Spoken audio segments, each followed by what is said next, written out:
Infertile, divorced, failure. The words glowed on a 10-foot screen at my sister's wedding reception. 200 guests laughed.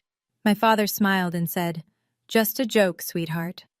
My mother swirled her wine like she was watching dinner theater, and my sister, the bride, leaned into her microphone and said, "Don't laugh too hard, she might actually cry." I didn't cry. I picked up my phone, typed one word, "Begin." And the room went so silent you could hear the ice cracking in my mother's glass. What happened next didn't just ruin the party. It dismantled 16 years of lies, and the family reputation built on top of them.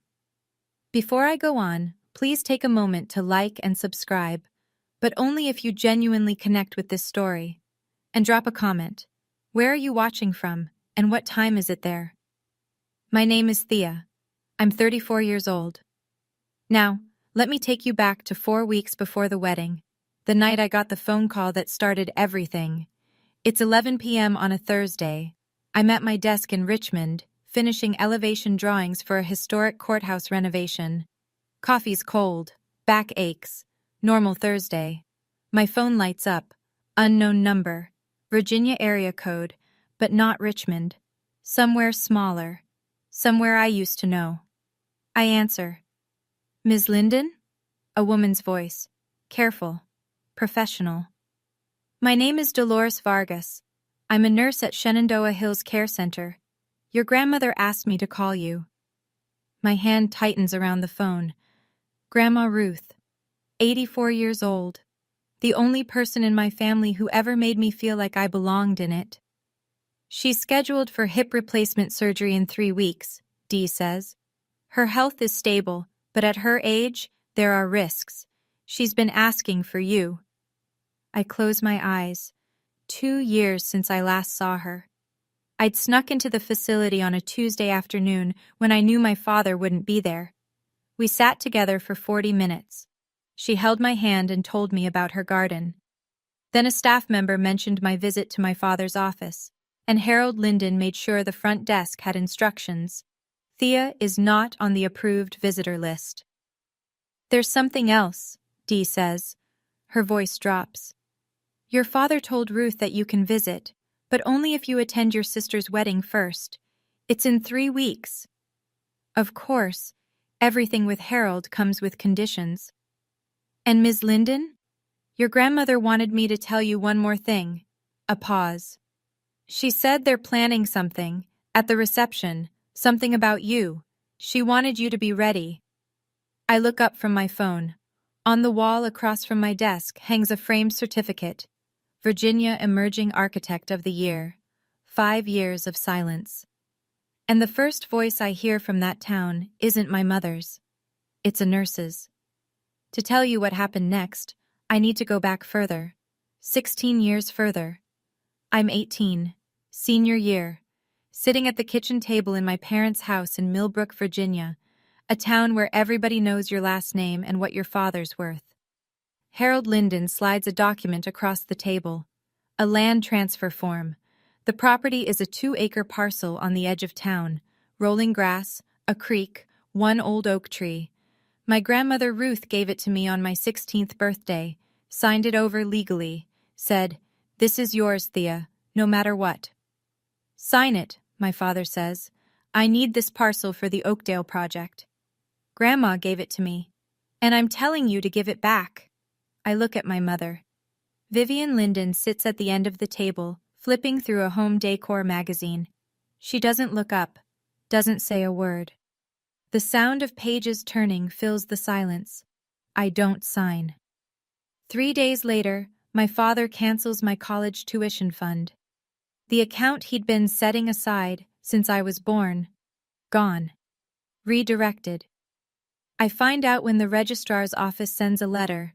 1 week after that, Harold stands in the foyer with his arms crossed. "You walk out that door, you don't come back." My little sister Paige, 11 years old, watches from the top of the stairs. She doesn't say anything either, she just watches. I leave with 1 duffel bag and $43 in my checking account. That night, Harold tells the neighbors. "She dropped out, ran off with some boy, broke her mother's heart." None of it was true. But in Millbrook, my father's word was the only one that mattered. Here's what happened after the door closed behind me. I slept in my car for 2 weeks, worked the counter at a gas station outside Charlottesville, got my GED at 19 while waitressing double shifts at a diner that smelled like bacon grease and bleach, applied to community college, transferred to Virginia Commonwealth University on a need-based scholarship, studied architecture because I liked the idea of building things that lasted, things that couldn't be taken away with a signature. I graduated at 23. Nobody came to the ceremony. I wore my cap and gown, walked across the stage, and shook the dean's hand. Then I went home to my studio apartment and ate takeout on the floor. At 24, I married Drew Halpern, a man I'd met through Harold's old business network before I was cast out. He was 12 years older, charming in public, suffocating in private. He managed my bank account, screened my phone calls, and told me which friends I was allowed to keep. A smaller, quieter version of my father. I got out at 27. At 28, a doctor told me I couldn't have children. A medical fact. I processed it alone, in a clinic waiting room with fluorescent lights and a 2-year-old magazine. Somehow, Paige found out. Drew had stayed in touch with my family after the divorce. He'd always liked having leverage. Now I'm 34, senior architect at Mercer & Hollis in Richmond. I design restorations of historic buildings, courthouses, libraries, theaters. My professional name is T. Mercer Linden. I kept Drew's name hyphenated because the architecture world already knew it. I didn't hide my life from my family to be dramatic. I just stopped performing for people who'd already decided I was nothing. Nobody in Millbrook knows any of this. The morning after Dee's call, I sit in my office with the door closed. Through the glass wall, I can see my colleague Marcus Cole at his desk, headphones on, running cable management simulations for a museum project. Marcus is 36, ex-Army IT, and the most unflappable person I've ever met. He's also the closest thing I have to family. I call Dee back. How bad is the surgery risk? At 84, with her bone density, the surgeon said there's a real chance of complications. She's strong, but she's not young. Dee pauses. She cries your name some nights. She keeps your letters under her pillow. I press my knuckles against my forehead. My grandmother, hiding my letters under her pillow like contraband. Because in that family, loving me is something you have to do in secret. I have 2 options. Go to the wedding, endure whatever Paige and my parents have planned, see Grandma Ruth, or stay in Richmond, stay safe, and maybe never see her again. I knock on Marcus's glass wall. He pulls off his headphones. I need a favor. He listens to everything. The wedding, the slideshow warning, the nursing home ultimatum. When I'm done, he leans back and says, "If you go with a plan, not with hope." I know. And you're going. She's 84, Marcus. She might not make it through surgery. He nods, doesn't argue. Then we make sure you're not walking in blind. That night, I book a hotel in Millbrook for the wedding weekend. I pull out a dress I bought myself, navy blue, well-cut, professional. Not the one my mother will try to hand me. Marcus said, "Go with a plan," so I started making one. And for the first time in 16 years, I was glad my family underestimated me. 3 weeks before the wedding. Harold requires a family dinner. His condition before he'll clear my name at the nursing home front desk. So I drive 2 hours to Millbrook. The house hasn't changed. White columns, manicured lawn, American flag by the door. The performance of respectability, down to the last trimmed hedge.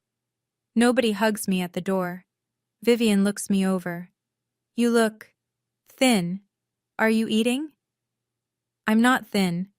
I run 3 miles every morning and I eat plenty. But this is how my mother operates. Concern as a weapon, wrapped in a question nobody expects you to answer honestly. Harold sits at the head of the table, same chair, same posture.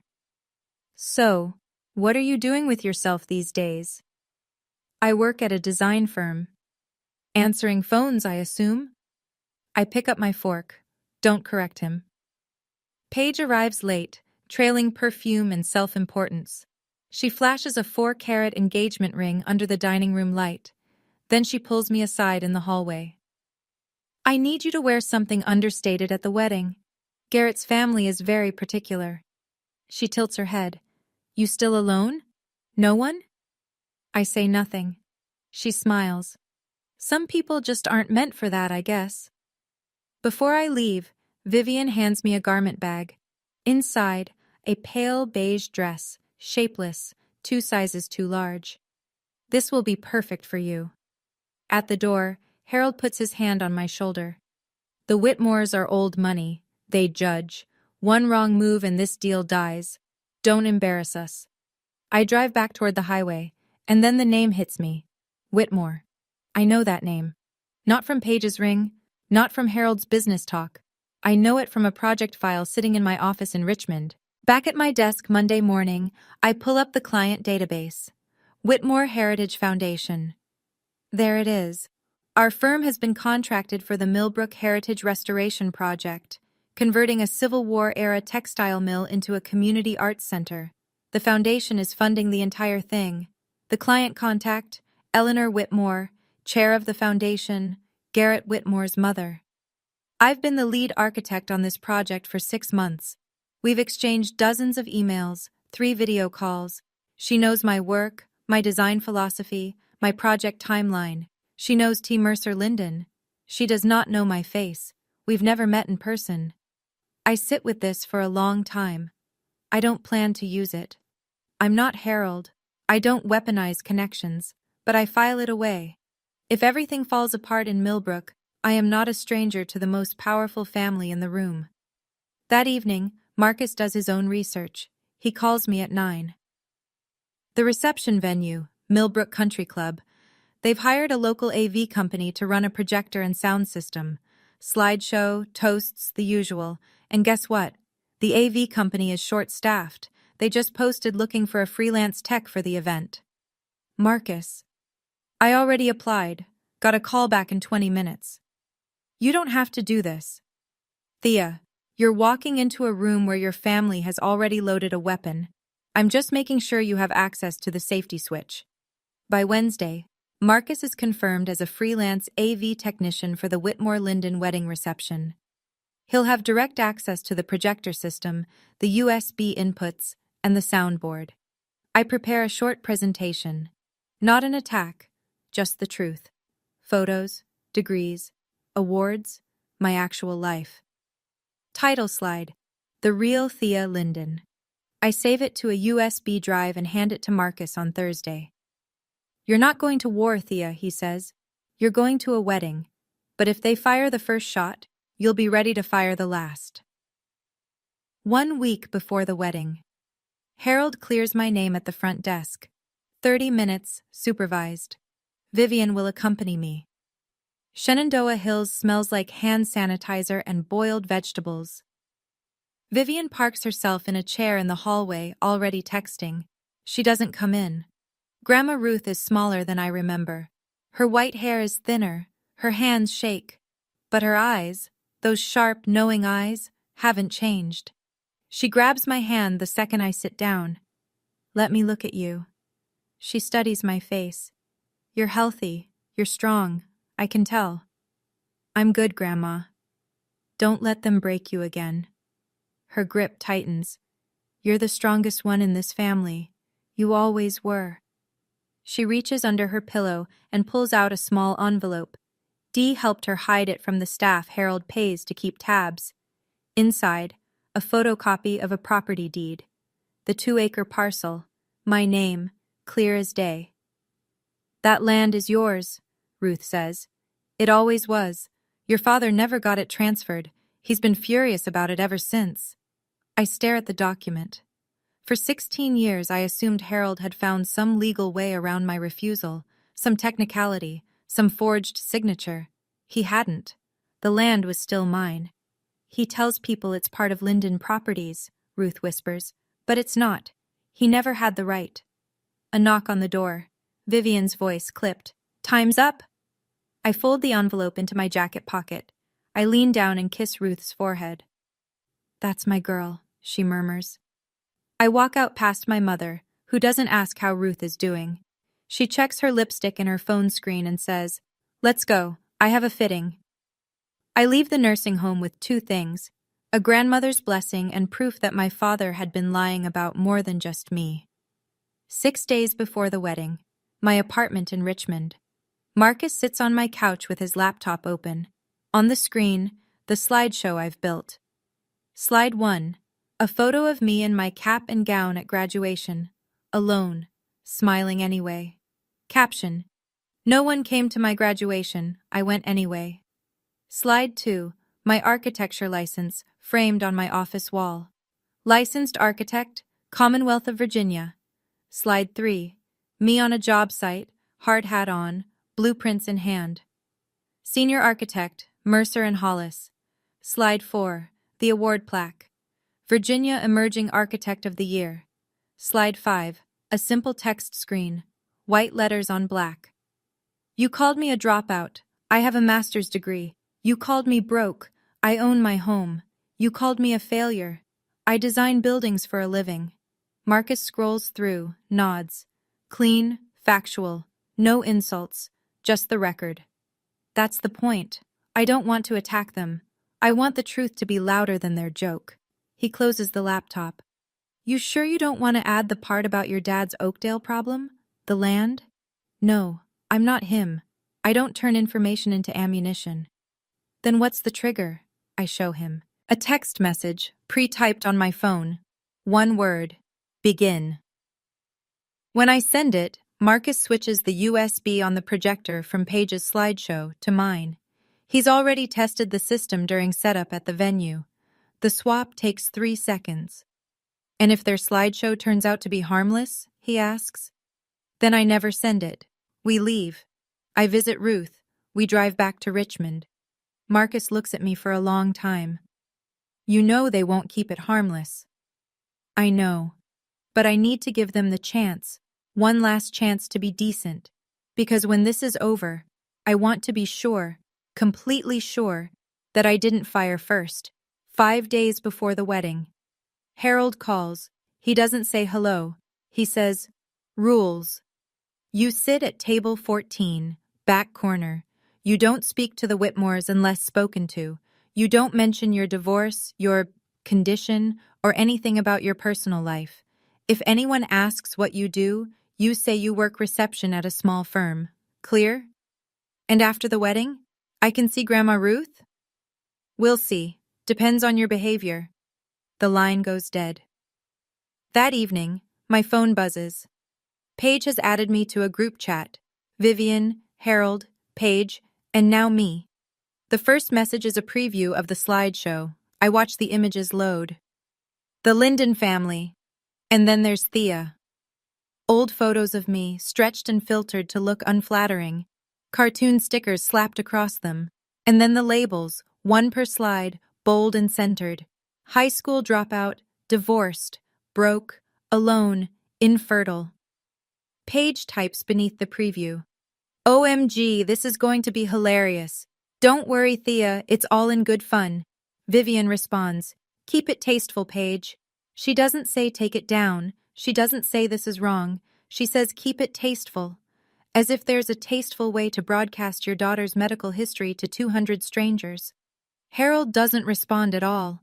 I screenshot every message, send them to Marcus without comment. Then I open my laptop. My own presentation is still up. 5 clean, factual slides.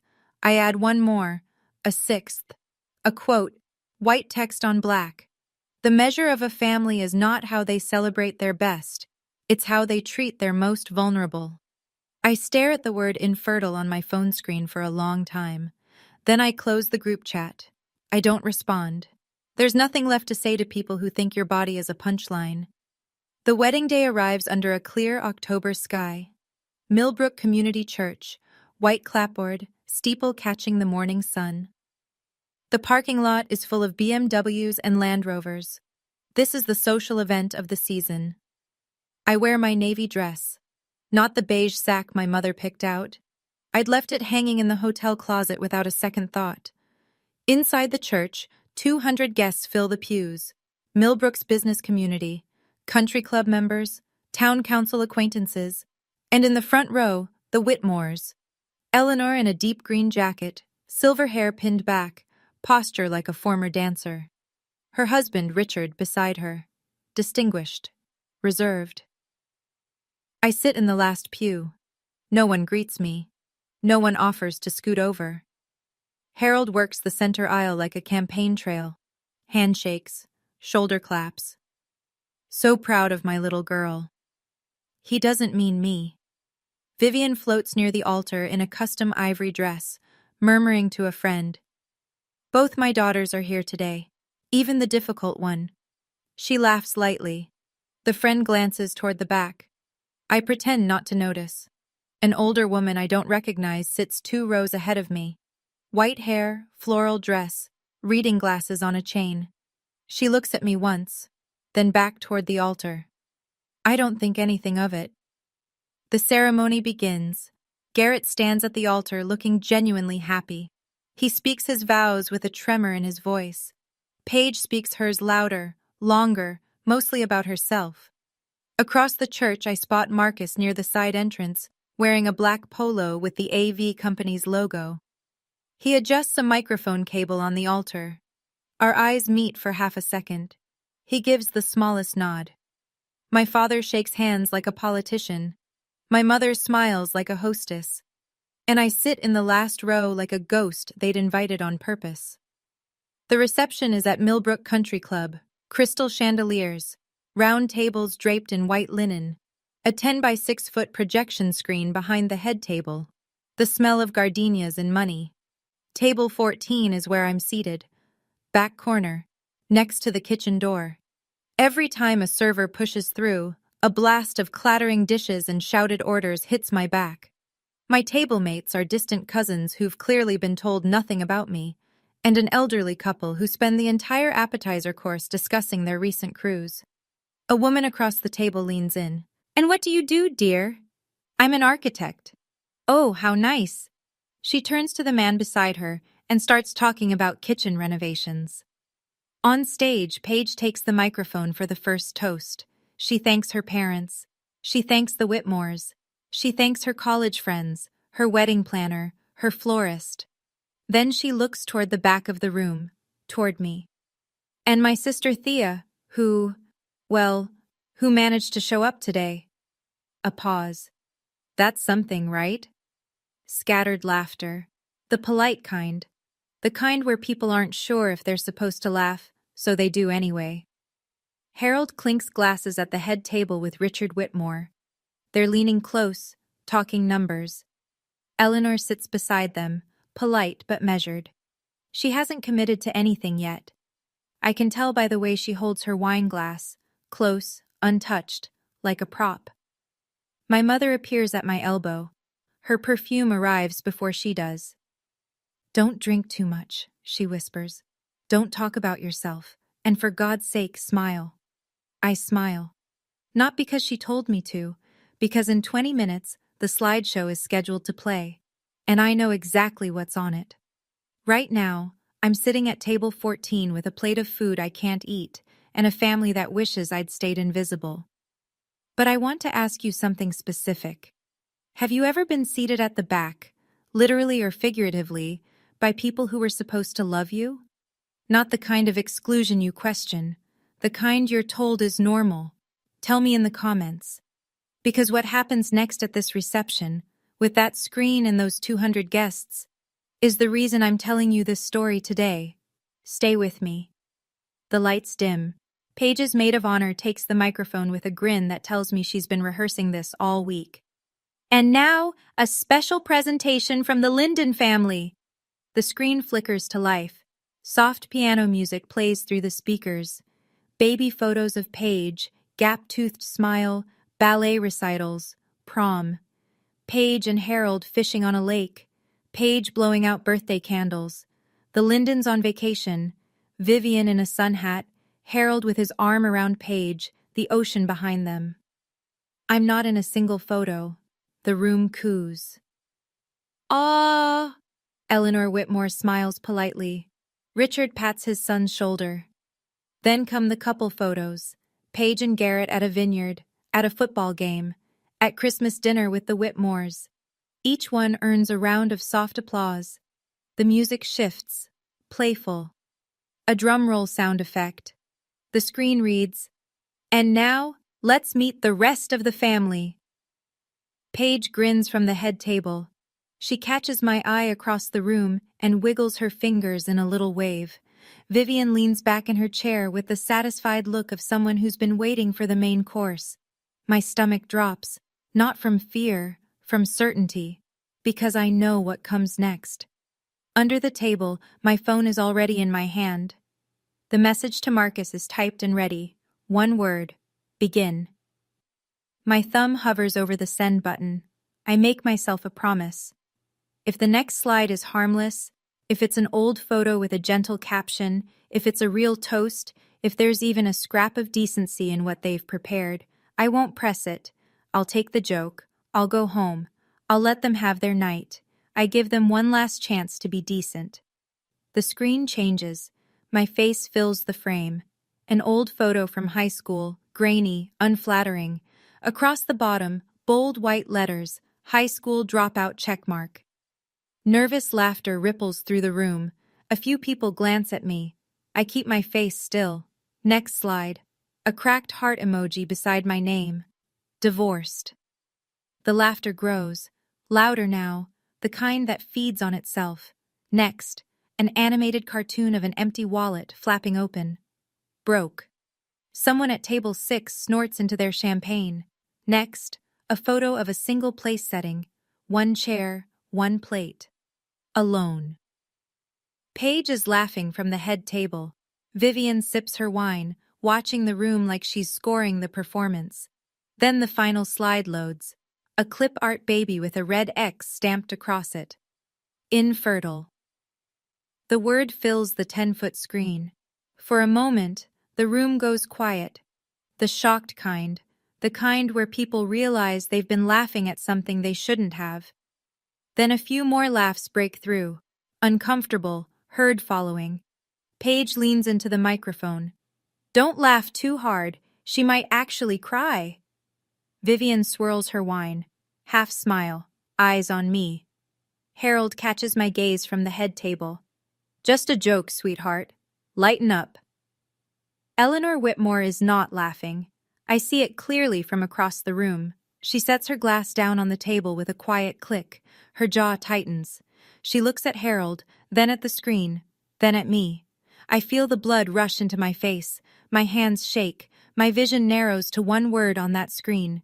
Infertile. My medical history. My private grief. Projected for 200 strangers to laugh at.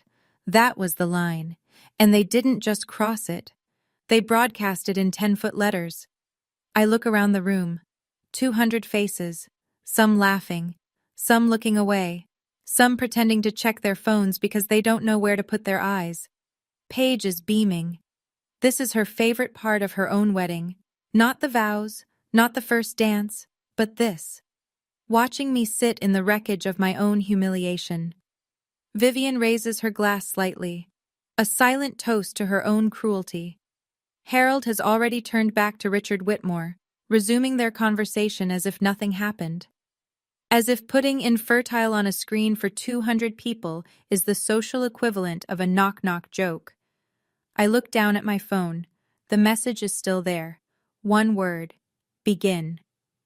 I think about Ruth, about her hands shaking when she gave me that envelope, about the way she said, "Don't let them break you again." I'm not breaking. My thumb presses send. 3 seconds pass. The slideshow freezes. The screen goes black. Paige frowns. Tech issues?" She waves toward the back of the room. "Can someone fix that?" Behind the AV booth, Marcus pulls Paige's USB from the projector and inserts mine. His hands are steady. He's done harder things under worse pressure. The screen lights up again. White text on a dark background. Clean. Simple. The real Thea Linden. The room goes silent. Not the polite kind.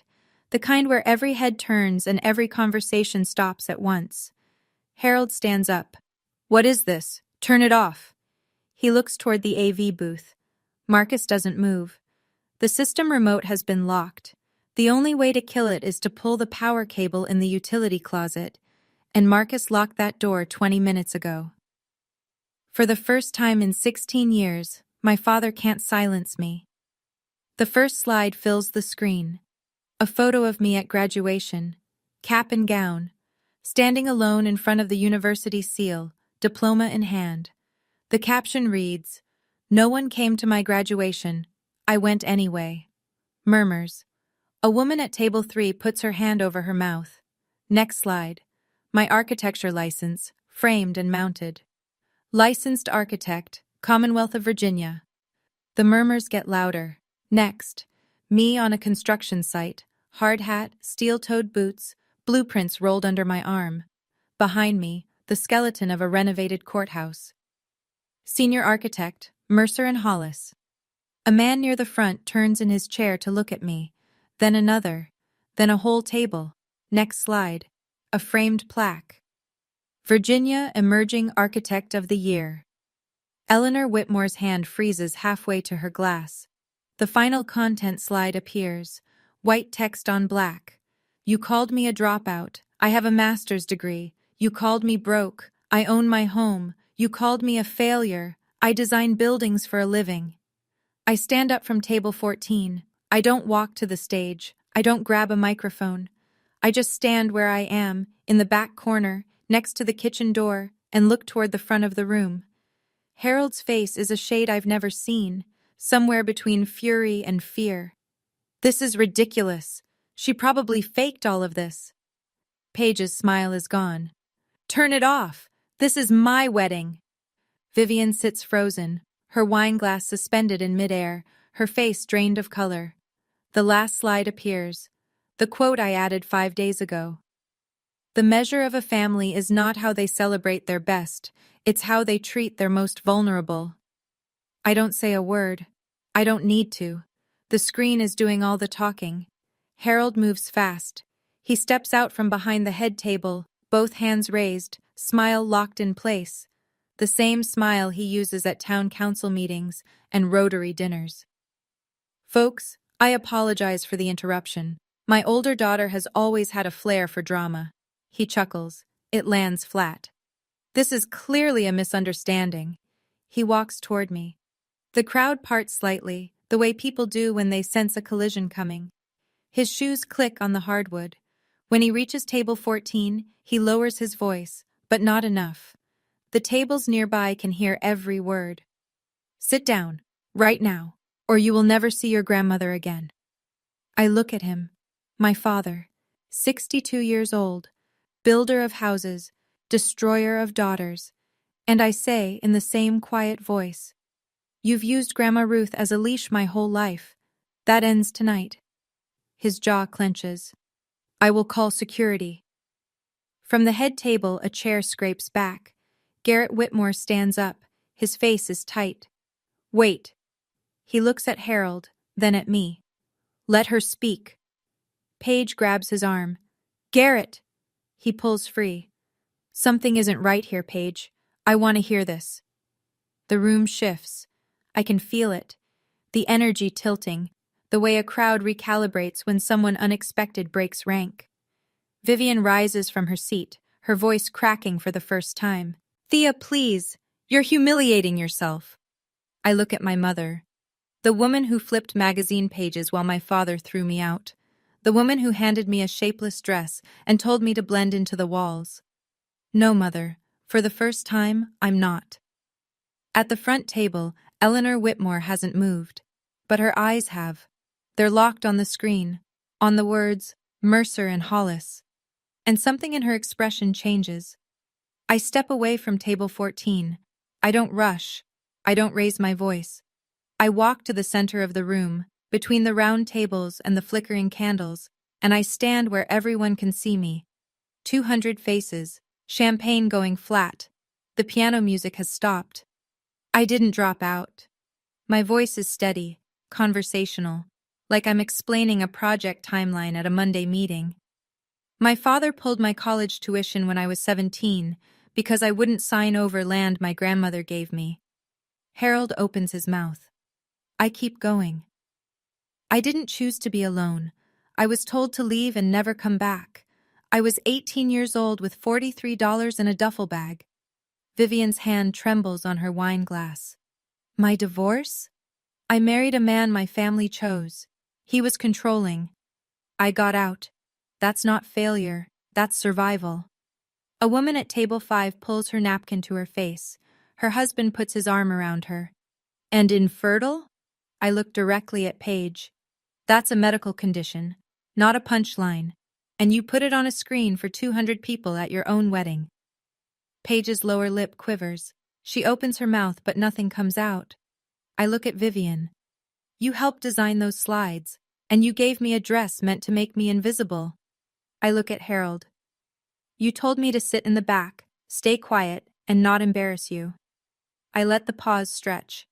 The only embarrassment in this room is what you just did to your own daughter. The silence is total. A server holding a tray of desserts stops in the kitchen doorway, motionless.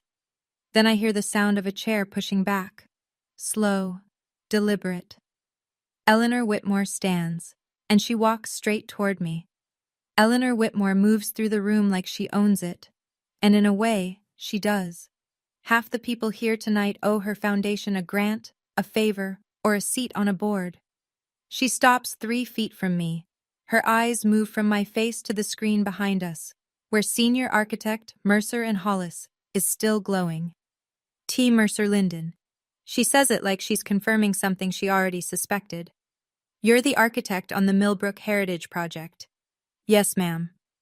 Eleanor turns, slowly, the way a woman turns when she wants a room to see exactly where she's looking. She faces Harold. Mr. Linden. Her voice is steady and surgical.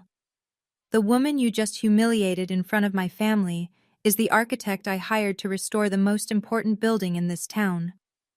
The color drains from Harold's face in real time. I watch it happen, the confident flush replaced by something gray and exposed. I didn't know. You didn't know because you didn't bother to know your own daughter. A ripple runs through the room. Whispered words, heads turning. Someone at table 8 pulls out a phone. Paige jumps up from the head table, voice pitched high. Babe, this is insane. She's making this all up. She reaches for Garrett's hand. He steps back. His hand stays at his side. Vivian tries next. She approaches Eleanor with her hostess smile at full power. Eleanor, please, this is a family matter.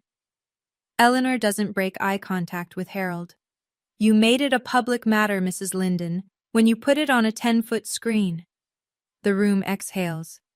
I can hear it. 200 people breathing out at once, the collective release of held tension, the recalculation happening at every table. Nobody is looking at the bride anymore. Harold tries to recover. He's spent 62 years recovering. It's what he does. Builds back the smile, adjusts the handshake, resets the narrative.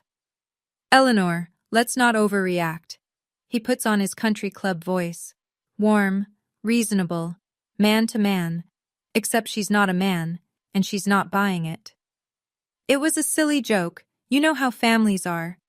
I know how my family is, Eleanor says. We don't put our children's medical records on a screen for entertainment. She turns to Garrett. Son, I think we need to have a conversation, privately, tonight. Garrett nods. He's been watching Paige since the reveal. His expression isn't anger. It's something worse. It's reevaluation.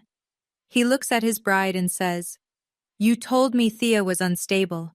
You said she had issues, that she was jealous of you. Paige's voice cracks. She is jealous. She's a licensed architect with awards, Paige, and you put infertile on a screen at our wedding. Harold steps toward Eleanor, dropping his voice to a register that probably works in boardrooms. Let's talk about the Oakdale partnership. This has nothing to do with... Eleanor raises her hand. One gesture. That's all it takes. The Oakdale partnership? She repeats it as if tasting something spoiled. Harold, after what I just witnessed, there is no Oakdale partnership. Harold's mouth opens. Nothing comes out. His hand, still raised in a half gesture, drops to his side. Vivian breaks, not gracefully, a sharp, strangled sound that might be a sob. This can't be happening. She says it to no one. She says it to the tablecloth. I stand in the center of the room. I don't smile. I don't nod. I don't celebrate. I just stand. For the first time in my life, standing is enough. Harold just lost the Oakdale deal. Paige just lost control of her own reception. And my mother is crying. Not for me. Never for me. For the image. I'm standing in the middle of this room, and for the first time, no one is telling me to sit down. Now I need to know, if this were your family, would you have pressed begin? Or would you have walked away? Drop a 1 for begin or a 2 for walk away in the comments. And stay with me, because what happens after this moment is something I never planned for. Paige is a fast learner. She grew up watching our mother pivot from cruelty to composure in under 5 seconds, and now she deploys the same skill. Her face crumbles, not gradually, all at once, like a switch. Tears spill down her cheeks. She rushes to the center of the room, hands pressed to her chest. This is my day! Her voice breaks perfectly. She always does this. She has always been jealous of me. She turns to the crowd, mascara streaking. I invited her because I wanted her here. The slideshow was supposed to be funny. She's twisting everything. A few guests shift uncomfortably. There it is. That hesitation that predators rely on. The moment where onlookers wonder, maybe the crying woman is the real victim. Paige spins toward Garrett. You're choosing her? On our wedding day? Vivian rushes to Paige's side, wrapping an arm around her. My baby. They're attacking my baby. She looks at Eleanor with wet eyes. Can't you see what's happening? For a second, just a second, I feel the room tilt back toward them. Tears are powerful. A bride crying at her own wedding is powerful. I see doubt flash across a few faces. Then Eleanor speaks. She doesn't raise her voice. She simply takes out her phone, glances at the screen still glowing behind us. Funny? She reads from the slides. Infertile. Failure. Alone. She looks at Paige. Which part was the joke, dear? The doubt evaporates. The room resettles, like a jury that considered a different verdict and decided against it. Paige's tears are still falling, but they've lost their power. She's ruining my wedding! I don't shout. I don't match her volume. I just say, I didn't make the slideshow, Paige. You did. Eleanor isn't finished. She turns back to Harold, and this time, her voice carries the flat precision of a woman who manages a multi-million-dollar foundation. The Oakdale Project. You told us the land was fully consolidated under Linden Properties. Every parcel accounted for. Harold stiffens. It is. I wasn't planning this. I didn't rehearse it. But I hear the words Oakdale and fully consolidated, and something clicks into place. The envelope in my pocket, the deed Ruth pressed into my hands 1 week ago. Actually, I say, it's not. The room turns to me. I reach into my jacket and pull out the folded photocopy. The center parcel, the one my grandmother gave me when I was 16, is still in my name. I have the deed right here. Harold's face goes rigid. Not the public rigidity of composure, the private kind. The kind I remember from the kitchen table when I was 18, and he slid that document across to me. Eleanor looks at the paper, then at Harold. You were going to build on land that belongs to your estranged daughter, without her consent? Without telling us? She was supposed to sign it over years ago. I was 18. You tried to force me. I said no. You threw me out. I fold the deed and put it back in my pocket. And you've been telling people the land was yours ever since. Richard Whitmore stands for the first time. He buttons his jacket, the kind of small, deliberate motion men make when they're about to leave permanently. Eleanor meets Harold's eyes one final time. Mr. Linden, I think we're done here. Harold turns to me. His voice drops to something raw and small. You ungrateful. Garrett steps forward. Enough. His voice is sharp and final. That's enough, Mr. Linden. Something in Vivian fractures. She's been holding it together. The smile, the posture, the hostess mask, for the better part of 40 years. But the Whitmores are walking away. The deal is dead. And the room is looking at her family the way she's spent her entire life, making sure they never would. She turns on me. The polish is gone. The magazine-flipping, wine-swirling composure, gone. You think you're better than us now? Her voice is shaking. You think your little slides change anything? You were nothing. You had nothing when you left this house. You're right, I say. I had nothing. Because you made sure of that. I did what was best for this family. You did what was best for the image. There's a difference. She looks around the room, searching for an ally. Her eyes land on familiar faces, country club friends, book club members, women she's had lunch with for 20 years. She tries the social smile. This is so embarrassing. Family drama, you know how it is. Nobody smiles back. Then a voice rises from the back. The older woman from the church, the one with reading glasses on a chain. She stands slowly, gripping the edge of her table. I've known Ruth Linden for 50 years. Her voice is thin but carries through the silent room. She would be ashamed of what you three did tonight. She picks up her clutch purse and walks toward the exit. Her heels click against the floor, measured and final. Another couple stands. Then a man at table 9. No speeches, no drama. They just leave. Vivian sinks into the nearest chair. Her hand finds her wineglass, but she doesn't lift it. For the first time, she looks exactly her age. Maybe older. The room is emptying, and no one is pretending this was a joke anymore. The room is thinner now. Empty chairs scattered among the remaining guests. The gardenias are wilting under the heat of the chandeliers. Paige sits alone at the head table. Garrett stands with his mother near the side door. Harold hasn't moved from the center of the room, hands at his sides, staring at the floor. I look at what's left. My family. This room. 16 years of silence, ending here, between dessert plates and half-empty champagne flutes. I don't go to the microphone. I don't need it. My voice carries just fine in a room this quiet. I didn't come here to ruin your wedding, Paige. I look at my sister. I came because Grandma Ruth asked me to, because even after everything, she still believes this family can be better. Paige's head drops. I don't hate any of you. I look at Harold, at Vivian. But I am done being your punchline. I'm done earning the right to exist in this family. Harold's eyes finally lift to mine. They're red. I've never seen that before. If you want me in your life, it starts with respect. Not conditions, not performances. Respect. I pick up my clutch from table 14. I straighten my navy dress, the one I bought myself. And if you can't do that, then this is goodbye. I walk toward the exit. Past Harold, he doesn't look up. Past Vivian, she's staring at the tablecloth. Past Paige, she turns her face away. At the door, a voice stops me. Ms. Linden?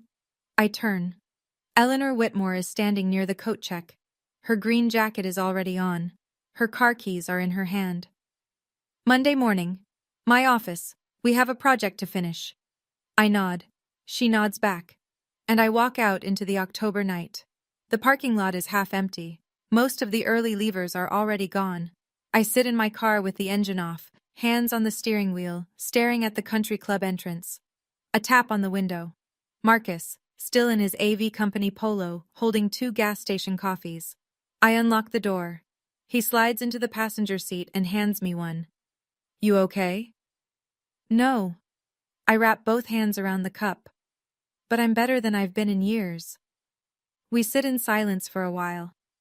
Through the windshield, I can see figures trickling out of the club. Couples walking fast. A man loosening his tie. Nobody's laughing. My phone buzzes. Garrett. I'm sorry for what my wife's family did. Paige and I need to talk. I don't know where this goes. Another buzz. D. Your grandmother saw everything. Someone's niece was live streaming the reception to a family group chat. Ruth watched the whole thing. She's laughing. She says, "That's my girl." I close my eyes. Ruth, in her nursing home bed, watching her granddaughter stand up in a room full of people who tried to make her invisible. Laughing. Proud. One more. Eleanor Whitmore. I've informed my team about the Oakdale land situation. Harold will not be building on your property. We'll find another partner for future development. I type back to Eleanor. Thank you. To Dee. Tell her I love her. To Garrett. I'm sorry too, for all of it. I don't respond to Harold, or Vivian, or Paige. There's nothing to say that wasn't said in that room. Marcus starts the car. Where to? Hotel, then home tomorrow. He pulls out of the parking lot. In the rearview mirror, the country club shrinks. Millbrook is a small town, and small towns do what they do best. They talk. The week after the wedding, Millbrook rearranges itself. I hear this secondhand, from Dee mostly, and from Marcus, who has a talent for monitoring small-town Facebook groups. Vivian is removed from the Millbrook Autumn Gala Planning Committee.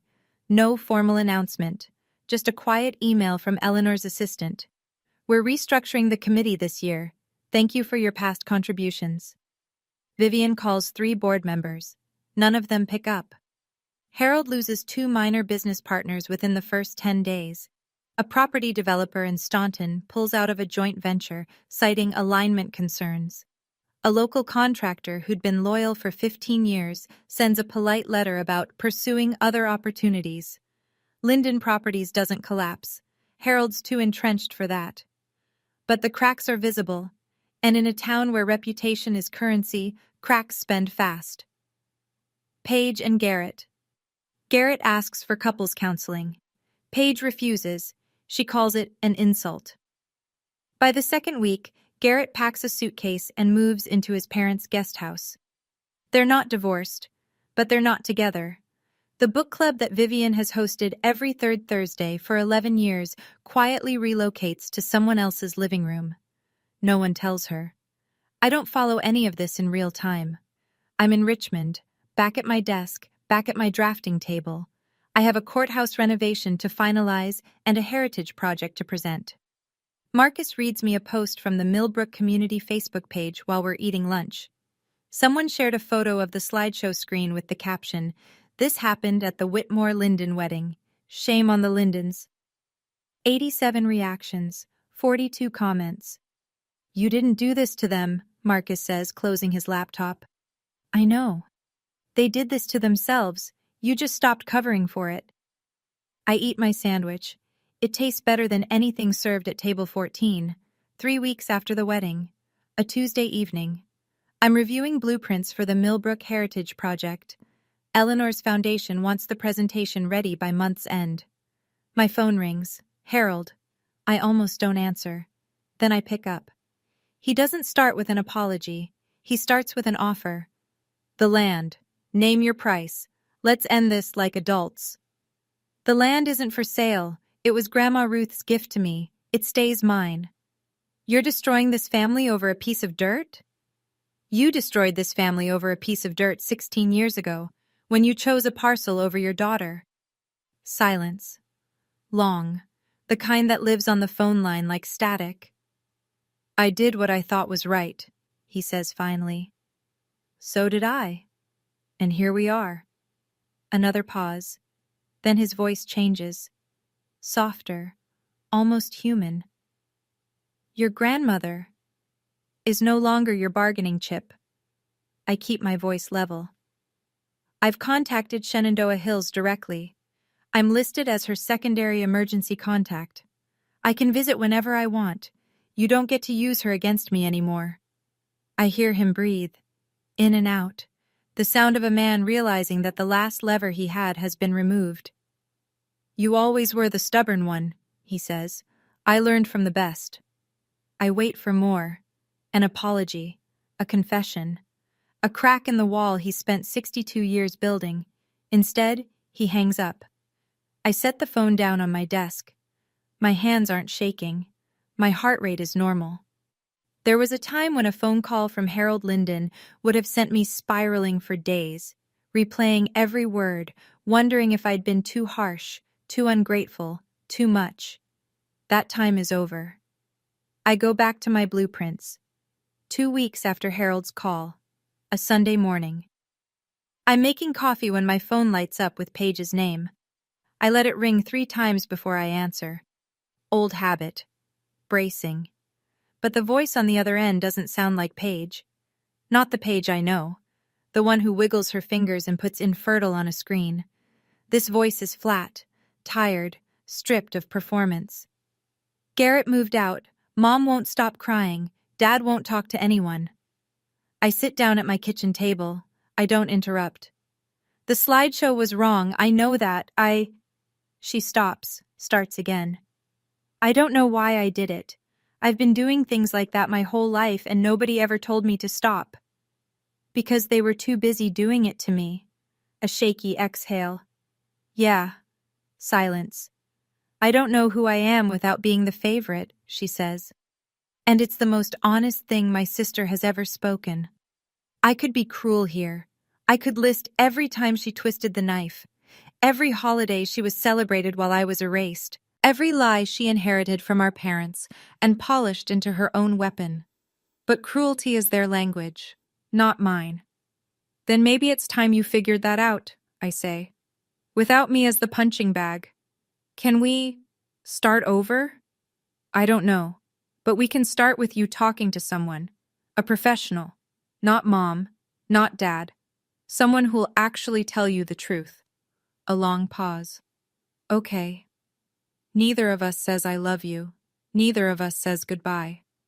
We just sit on the phone for another few seconds, breathing, and then the line goes quiet. I set the phone down. Look out the window. The morning light is pale gold on the trees outside my apartment. No tears, just tired, but lighter than before. The following Saturday, I drive to Shenandoah Hills. No phone call to Harold, no 30-minute limit, no Vivian in the hallway checking her lipstick. I just go. Dee meets me at the front desk with a smile that says she's been waiting for this visit.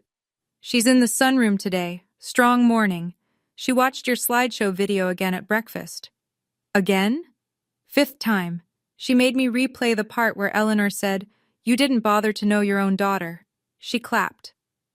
The sunroom is warm and bright. Potted ferns line the windowsills. Grandma Ruth sits in a wheelchair by the glass, a crocheted blanket across her lap, her white hair catching the sun. She sees me and her whole face opens up. Not a polite smile, not a hostess smile. The real thing, the kind that starts in the eyes and fills every line and crease. She grabs my hand the second I sit down. "You stood up," she says. "In that room full of people, you stood up." "You taught me how, Grandma." She squeezes my fingers. "Now, tell me about your buildings. Tell me about your life. We have time." So I tell her, all of it. The GED, the diner shifts, college, the first project I designed, a small library in a town nobody's heard of, the courthouses, the awards, the apartment with the drafting table by the window. She listens to every word, asks questions, laughs at the parts where I slept in my car and ate cereal for dinner 3 nights a week. Nobody knocks on the door. Nobody says time's up. Outside the window, an oak tree spreads its branches across the lawn, old, knotted, rooted deep, like the one on the land Ruth gave me when I turned 16.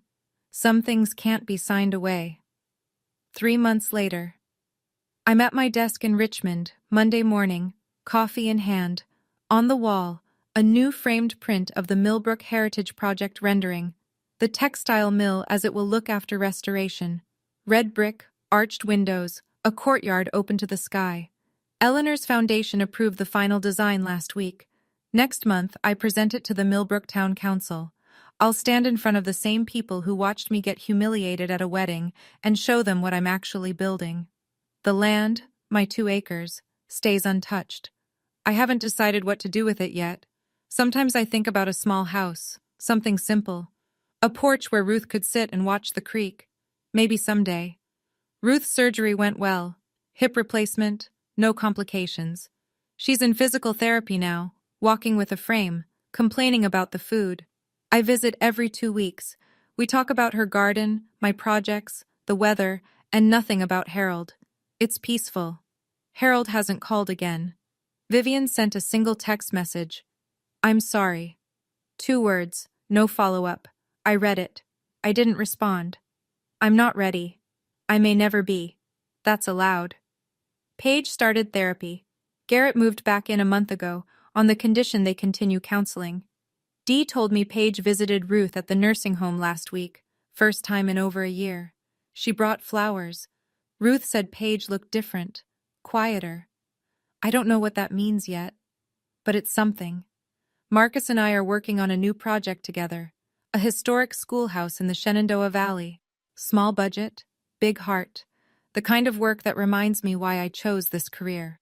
I eat breakfast alone most mornings. Coffee, toast, the news. But alone isn't the same as lonely. I learned the difference when I stopped sitting at table 14. This morning I stand in front of my bedroom mirror. Navy blazer, white blouse, hair pulled back. On my dresser, the invitation to the Millbrook Town Council presentation. My name printed in clean black type. Thea Linden, AIA, Senior Architect. Not T. Mercer Linden. Not Drew's name. Not a hyphenation for professional convenience. Just mine. I pick up the invitation and run my thumb across the letters. 6 months ago, I sat in the last row of a church and watched my father shake hands like he owned the world. 4 months ago, I stood in a banquet hall while my body was turned into a joke for 200 people. Today, I'm driving back to Millbrook, but I'm not going to the old house. I'm not going to beg for a seat at anyone's table. I'm going to the textile mill, the one I'm rebuilding from the foundation up. Brick by brick, beam by beam, the way I rebuilt everything else. They called me infertile, divorced, failure, dropout, broke, alone. I am some of those things, and none of them define me. You don't need your family's permission to have a life worth living. You just need to stop asking for it. I take my keys. I walk out the door.